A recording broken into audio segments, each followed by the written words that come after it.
Assalamualaikum warahmatullahi wabarakatuh. Perkenalkan, nama saya Ulfatul Hasanah, NIM 24102363.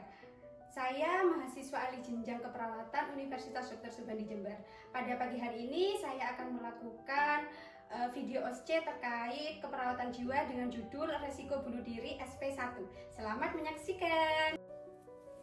Kasus, seorang perempuan usia 18 tahun datang diantar tetangganya ke rumah sakit jiwa.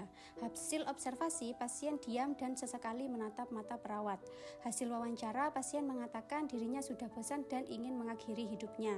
Tetangga pasien mengatakan 1 bulan yang lalu calon suami pasien tersebut membatalkan pernikahan. Sejak itu, pasien tidak mau keluar rumah, sulit tidur, dan tetangga mengatakan pasien pernah 2 kali membeli racun tikus dan dibawa pulang. Orang tua pasien bercerai saat pasien usia 5 tahun. Selama ini pasien tinggal bersama ayahnya. 2 bulan sebelumnya, ayah pasien meninggal dunia karena sakit.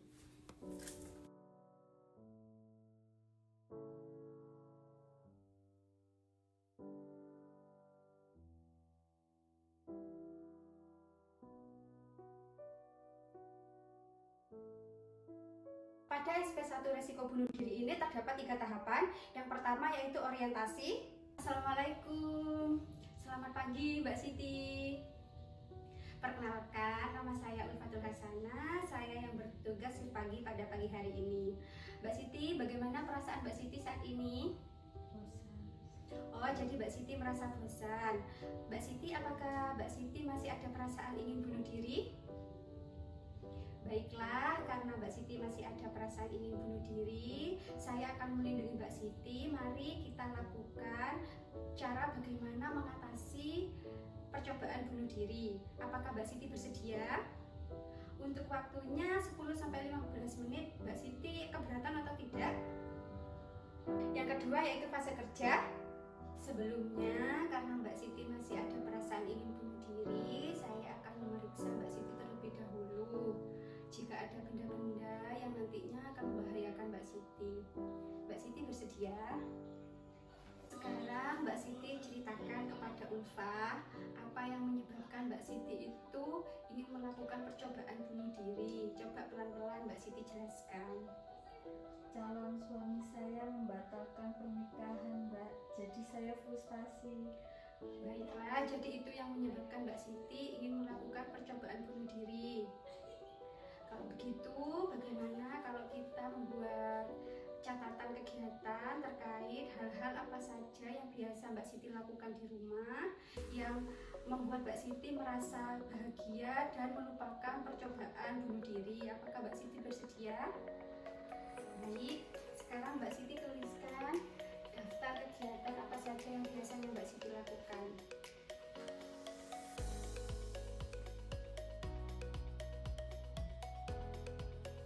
Terus, bagus Mbak Siti.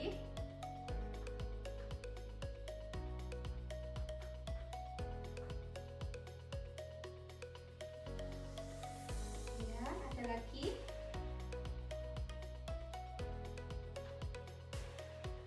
Bagus sekali. Sekarang coba Mbak Siti bacakan daftar kegiatan yang telah Mbak Siti tuliskan. Menyapu,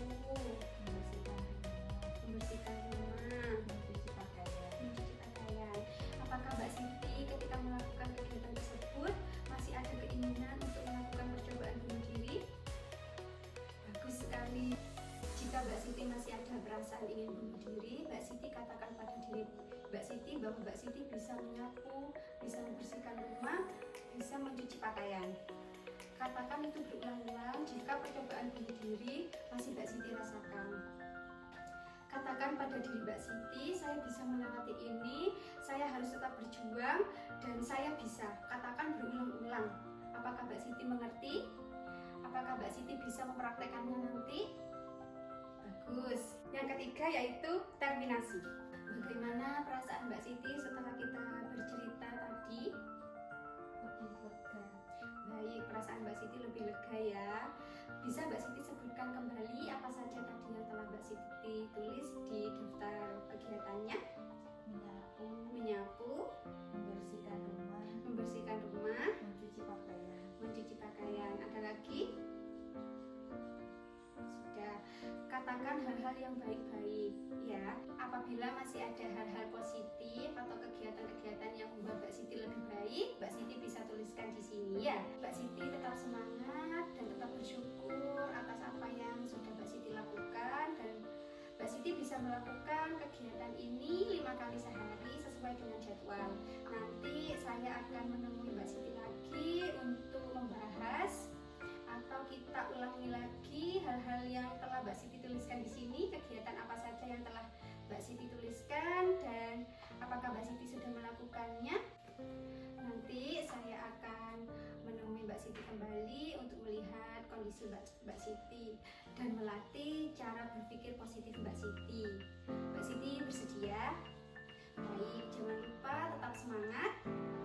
Kalau begitu saya permisi kembali ke tempat terlebih dahulu ya Mbak Siti. Terima kasih. Assalamualaikum warahmatullahi wabarakatuh. Terima kasih telah menyaksikan video OSC keperawatan jiwa dengan masalah perawatan risiko bunuh diri SP1. Semoga bermanfaat dan terima kasih.